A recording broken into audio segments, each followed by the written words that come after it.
भगत राम पिछले कई सालों से शहर में होने वाले भंडारों में कढ़ी चावल बनाता आ रहा था।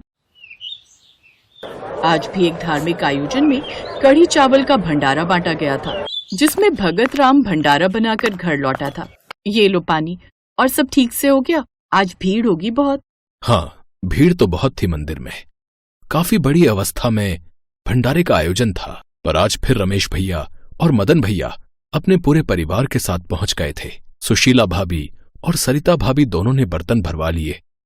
बोली कि रात को रोटी नहीं बनानी पड़ेगी, वही काम आ जाएंगे। अरे तो उन्हें मना कर देते ना कि तुम तो वहाँ भंडारे का खाना बनाने गए हो। ऐसे थोड़ी उन्हें हमेशा बांटते रहोगे, जब देखो पहुंच जाते हैं। इन्हें भनक कैसे पड़ती है? अरे नजर रखते हैं, पता होता है कढ़ी चावल का भंडारा जहां बटेगा वहां मैं ही बनाने के लिए जाऊंगा। अब ये लोग सारे बर्तन लेकर भंडारा शुरू होने से पहले ही पहुंच जाते हैं और बोल देते हैं कि भर दे कढ़ी चावल। क्या बोलूं अब, सगे रिश्तेदार हैं, मना भी नहीं कर सकता। आज तो मंदिर के सारे सेवादार भी देख रहे थे कि मैं भंडारे के कढ़ी चावल इतने सारे भरकर किसे दे रहा हूं। अब सुनो, बर्तन तो एक तरफ भरवा लिए, दूसरी तरफ वहीं खाने के लिए बैठ गए। गुस्सा आ रहा था मुझे तो, रोज का तमाशा बनाया हुआ है। अरे मेरा काम है भंडारे में कढ़ी चावल बनाना, ये थोड़ी है कि मैं परिवार वालों को बांटता फिरूं। मैं अपने घर के लिए तो कभी लाता ही नहीं। सोचता हूं अच्छा नहीं लगेगा। कई बार भंडारे वाले बोलते हैं कि तुम घर के लिए ले जाओ, पर मैं मना कर देता हूं। पर ये लोग तो मुझे बहुत तंग करते हैं। अब क्या करें, तुम्हारे सगे भाई भाभी हैं, मैं भी कुछ नहीं बोल सकती। भगत राम बहुत परेशान हो चुका था। उसके अपने सगे रिश्तेदारों ने उसे बहुत तंग किया हुआ था। वो लोग इस चीज को नहीं समझते थे कि भगत राम तो थोड़े बहुत पैसे कमाने के लिए बेचारा भंडारों में कढ़ी चावल बनाने का काम करता है। अगर किसी दिन किसी ने कुछ कह दिया तो वो तो काम से चला जाएगा ना, उसे तो लोग बुलाना ही बंद कर देंगे। अरे भगत, ये मेरे साले भी आए हैं। मैंने इनसे कहा था कि अपने घर की ही बात है। मैंने बताया था इन्हें कि तुम भंडारों के कढ़ी चावल बनाते हो। अब इन लोगों का भी मन हुआ कि जब घर के लोग खाना बना रहे हैं तो खाना चाहिए। मैं सबको साथ ही ले आया हूँ। एक काम कर, तू हम सबके लिए कढ़ी चावल पत्तल में परोस दे हैं, हम सब यहीं खा लेंगे बैठकर गर्मा गर्म।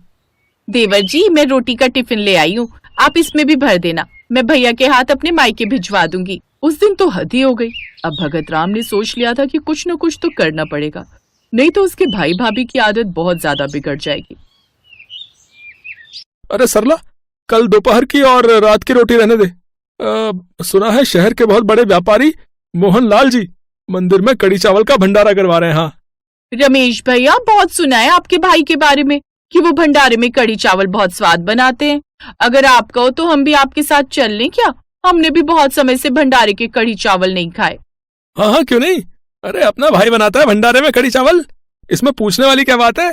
सारे कढ़ी चावल की दावत उड़ाएंगे। चलो चलते हैं। इधर भगत के दोनों भाई अपनी खिचड़ी पका रहे थे, उधर भगत अपने भाइयों को सबक सिखाने और सही रास्ता दिखाने की योजना बना रहा था। हाँ ठीक कह रहे हो, अब ऐसा करना बहुत जरूरी है। अब तो ये रोजाना की आदत मुझे भी नहीं लगता कि ये सही है। कोई बात नहीं, अपने सगे रिश्तेदार हैं तो उनको भी तो सही राह दिखानी चाहिए। तुम बिल्कुल ठीक कर रहे हो। ठीक है, अच्छा जा रहा हूँ, फिर शाम को लौटूंगा। भगत राम भंडारा बनाने के लिए मंदिर में पहुँचता है। मंदिर के बाहर उसे अपने सारे घर वाले खड़े हुए दिखाई दे जाते हैं। अरे ये लो भगत आ गया। अरे भगत, अरे हम तेरा ही इंतजार कर रहे थे। वैसे कढ़ी चावल बनाने में कितनी देर लगेगी? आज हमारे साथ बहुत सारे मेहमान आए हैं, कितनी देर में बना लेगा तू? बस भैया, मंदिर में पहुंचकर बनाना शुरू कर रहा हूं प्रसाद। देखो जितनी देर बनने में लगेगी उतनी देर का ही समय लगेगा। आओ आप लोग सब अंदर तो आओ। भगत के भाई भाभी, उनके पड़ोसी, उनके रिश्तेदार, उनके दोस्त सब मंदिर के अंदर पहुंचते हैं। भगत उन्हें मंदिर की रसोई जहां पर भंडारा बनना था वहां चलने के लिए कहता है। आ जाओ आप सब वहीं पीछे ही आ जाओ, मैं वहीं बनाने के लिए जा रहा हूँ। हाँ ठीक है, चलो भाई सब चलते हैं। सरला भाभी, सरिता भाभी, एक दिक्कत है। मंदिर में भंडारा बहुत सारे लोगों के लिए बनाना है, पर आज मैं बिल्कुल अकेला हूं, मेरी मदद करने के लिए कोई नहीं है। आप और सरिता भाभी मिलकर कड़ी के लिए पकौड़े तैयार कर लो, और रमेश भैया, मदन भैया, आप दोनों मिलकर तंदूर जला लो। आप सबको भी मंदिर के लिए सेवा करनी होगी, तभी उसका मेवा मिलेगा। मैं आप सबको काम दे रहा हूं। आप सब भंडारे में जो लोग आएंगे उनके लिए वहां पत्तल रखे हैं, वो साफ कर लो। भगत की बात सुनकर सब एक दूसरे की तरफ देखने लगे। सरला, तुम तो कह रही थी कि तुम्हारा देवर ऐसे ही तुम्हें मुफ्त में भंडारे की कढ़ी चावल खिला देता है, पर ये तो सेवा करने के लिए कह रहा है। अब मैं तो घर के काम छोड़कर आई थी कि भंडारा मिलेगा, यहाँ आकर काम करना पड़ रहा है। मैं तो घर जा रही हूँ, मुझे घर पर बहुत काम है। मुझे नहीं लेने भंडारे के कढ़ी चावल, शाम तक इंतजार थोड़ी करूंगी, इतनी देर में तो मैं घर पर ही कुछ बना लूंगी। अच्छा, तो फिर हम भी क्या करेंगे रुक कर यार? हम भी शाम तक नहीं रुक सकते ना, हम भी चलते हैं यार। रहने दे भगत, आज का फिर हमारा कैंसिल कर दे यार। तू आराम से बना है, कर लेगा ना तू अकेले अगर हम लोग चले जाए तो? हाँ हाँ भैया, कोई बात नहीं। अगर आप लोगों को काम है तो कोई दिक्कत नहीं है, मेरा तो ये रोज का काम है, मुझे इसकी आदत है। भगत जानता था कि उसके रिश्तेदारों को मुफ्त के खाने की आदत है, इसीलिए उसने ऐसा कदम उठाया। भगत राम की कहानी हमें यही संदेश देती है कि भंडारे का भोजन केवल एक साधारण भोजन नहीं, बल्कि सेवा और भक्ति का प्रतीक है। इस भोजन को बनाने में बहुत से श्रद्धालु अपनी सेवा देते हैं, तभी भगवान का आशीर्वाद प्राप्त करते हैं।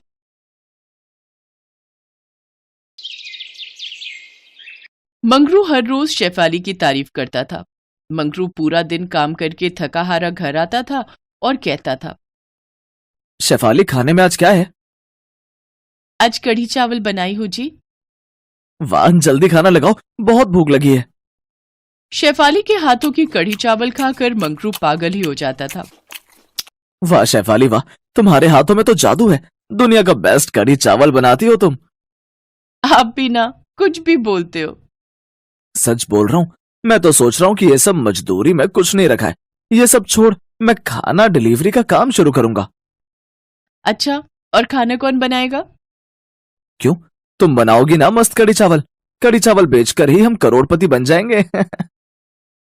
करोड़पति? जेब में फूटी कौड़ी नहीं है और करोड़पति बनने का सपना देख रहे हो? गरीबों के लिए सपने से बड़ा और है ही क्या। एक दिन आराम की जिंदगी गुजारने का सपना देखते देखते गरीब लोग पूरी जिंदगी गुजार देते हैं और भेड़ बकरियों की तरह मर जाते हैं, लेकिन उनमें से कुछ लोग गरीबी से बाहर निकल पाते हैं। मंगरू को भी गरीबी से बाहर निकलना था, अपनी बीवी बच्चों को अच्छी जिंदगी देनी थी। वो सपना देखता रह गया। कुछ साल गुजर गए और मंगरू के 2 बच्चे हो गए, 1-2 साल की बेटी और एक नवजात बेटा। मंगरू मजदूरी छोड़ नहीं पाया और एक दिन काम करते करते ही ऊंचाई से गिरने की वजह से उसकी मौत हो गई। नहीं, ये क्या हुआ? हे भगवान, क्या हुआ ये? हमें छोड़कर वो क्यों चले गए? क्यों? जिस कंपनी के लिए मंगरू काम करता था, उसका मालिक मदन लाल बहुत घटिया आदमी था। उसने सोचा, ये मंगरू की बीवी ने हम पर केस कर दिया तो हमें बहुत सारा पैसा देना होगा, उससे अच्छा है कि मंगरू और उसकी बीवी पर केस कर देता हूं। मदन लाल ने मरे हुए मंगरू पर झूठा आरोप लगाया और 2 दिन में शेफाली के पास पुलिस आ गई। शेफाली की बेटी मुन्नी पुलिस देखकर डर गई। माँ, पुलिस आई है, पुलिस आई है। पुलिस? क्या बात है साहब? पुलिस के साथ मदन लाल भी आया था। उसने कहा, तेरे पति ने फैक्ट्री से 10 लाख की चोरी की थी, मैंने उसे पकड़ लिया तो भागने लगा और तभी वो गिर पड़ा। नहीं, मेरा पति चोर नहीं हो सकता। नहीं साहब, कुछ गलती हो रही है, मेरा पति चोर नहीं था। चुपचाप सुन, 1 साल के अंदर 10 लाख नहीं दिया तो मैं तेरा घर ले लूंगा, तब दोनों बच्चों को लेकर भीख मांगते रहना रस्तों पर। धमकी देकर मदन लाल चला गया। 2 दिन पहले शेफाली विधवा हुई थी, अब उसके सर पर 10 लाख का कर्जा आ गया। शेफाली को कुछ समझ नहीं आ रहा था, क्या करूं? दोनों बच्चों को पेट भर खिलाने पिलाने की हैसियत नहीं है मेरी, ऊपर से ये कर्जा, कैसे चुकाऊं 10 लाख का कर्जा? शाम को शेफाली के घर रघु नाम का एक आदमी आया। रघु मंगरू के साथ मदन लाल की उसी फैक्ट्री में काम करता था। उसने शेफाली से कहा, भाभी, मंगरू और हम अच्छे दोस्त थे, मंगरू ने चोरी नहीं की। लेकिन मालिक तो पुलिस लेकर यहां आ गए, अब मुझे पैसा चुकाना ही होगा। मालिक बहुत लालची और बेईमान है, मुझे पता है एक्सीडेंट कैसे हुआ था, मालिक की ही गलती की वजह से मंगरू भाई का देहांत हो गया। क्या ये बात तुम कोर्ट में बोल सकते हो? कैसे बोलूं भाभी, मालिक मुझे भी जान से मार देंगे, अपनी बीवी बच्चों को खिलाऊंगा क्या? रघु चला गया। शेफाली के पास कोई चारा नहीं था। वो 2-3 घरों में बर्तन मांजने का काम करने लगी और घर चलाने लगी। 1 महीने बाद एक दिन उसकी बेटी ने उससे कहा, माँ, कढ़ी चावल बनाओ ना, बहुत दिन हो गए कढ़ी चावल खाए हुए। ठीक है बेटी, बनाती हूँ। शेफाली कढ़ी चावल बनाने लगी। पूरा घर खुशबू से भर गया। उसी वक्त थाने से एक पुलिस ऑफिसर आया। उसका नाम मनोज था। शेफाली आपका नाम है ना? हाँ, मैं ही शेफाली हूँ। क्या बात है? मैं आपको याद दिलाने आया हूँ 10 लाख 1 साल के अंदर देने। 1 महीना गुजर चुका है। याद है साहब, लेकिन मैं भी गरीब हूँ। मेरा पति मर गया है, मैं क्या करूं? ये कहते हुए शेफाली की आंखें भीग गईं। वो देखकर मनोज का दिल भी नरम हुआ। मनोज को भी पता था कि मदन लाल पैसों के लिए झूठ बोल रहा है, लेकिन वो भी कुछ नहीं कर सकता था। उसने कहा, अरे ठीक है, कोई बात नहीं, चुप हो जाइए। मैं तो बस अपना काम करने आया था। ठीक है साहब, आए हैं तो कुछ खाकर जाइए। खा के? हाँ, भूख तो लगी है। और आपकी रसोई से बहुत अच्छी खुशबू भी आ रही है। क्या बन रहा है? कढ़ी चावल। माँ कढ़ी चावल बना रही है। माँ दुनिया का बेस्ट कढ़ी चावल बनाती है। एक बार खाओगे तो पूरी जिंदगी याद रखोगे। अच्छा, ऐसी बात है क्या? तो फिर टेस्ट कराइए शेफाली जी। शेफाली ने मनोज को कढ़ी चावल दिया। वो चखकर मनोज के होश उड़ गए। अरे वाह, ये तो सच में दुनिया का बेस्ट कढ़ी चावल है। इतना स्वादिष्ट कढ़ी चावल मैंने कभी नहीं खाया। क्यों? कहा था ना। शेफाली जी, आप हमारे पुलिस स्टेशन में खाना डिलीवरी क्यों नहीं करती? पुलिस स्टेशन में एक होटल से बकवास खाना आता है, न स्वाद है और ना ही वो खाने का मन करता है। खाना डिलीवरी? हाँ, मतलब। ये सुनकर शेफाली को मंगरू की बातें याद आई। सच बोल रहा हूँ, मैं तो सोच रहा हूँ कि ये सब मजदूरी में कुछ नहीं रखा है। ये सब छोड़ मैं खाना डिलीवरी का काम शुरू करूंगा। अच्छा, और खाना कौन बनाएगा? क्यों, तुम बनाओगी ना मस्त कढ़ी चावल। कढ़ी चावल बेचकर ही हम करोड़पति बन जाएंगे। ये सोचते हुए शेफाली की आंखों में आंसू आ गए। उसने कहा, मैं कढ़ी चावल की डिलीवरी तो कर सकती हूँ, लेकिन मेरे पास बनाने के लिए पैसे नहीं हैं। ठीक है, मैं देता हूँ पैसे, ये लीजिए। मनोज पैसे देकर चला गया। उसी दिन शेफाली ने पुलिस स्टेशन में कढ़ी चावल भिजवाया। वो खाकर सारे पुलिस ऑफिसर्स का मन भर गया। वो कहते हैं ना, इंसानों के दिल का रास्ता पेट से होकर जाता है। धीरे धीरे शेफाली का कढ़ी चावल खाते खाते सारे पुलिस ऑफिसर उसके फैन बन गए। शेफाली को और भी जगहों से ऑर्डर मिलने लगे। ऐसे ही धीरे धीरे शेफाली का व्यापार बढ़ने लगा। लेकिन उधर मदन लाल गुस्सा हो गया और एक दिन पुलिस स्टेशन आकर उसने सभी ऑफिसरों को बहुत झाड़ा। तुम सब निकम्मे हो। एक औरत से 10 लाख नहीं वसूल सकते। लानत है तुम पर। मदन लाल की बातें किसी को हजम नहीं हुई और ऊपर से शेफाली ने सबका दिल जीत लिया था। सभी को पता था कि मदन लाल झूठ बोलकर पैसा हड़पना चाहता है। इसीलिए सभी ने मिलकर एक प्लान बनाया। मनोज ने शेफाली को थाने बुलाया और उससे मदन लाल के खिलाफ कोर्ट में सच बोलने के लिए कहा। मैं तो सच बोल दूंगी, लेकिन सबूत नहीं है।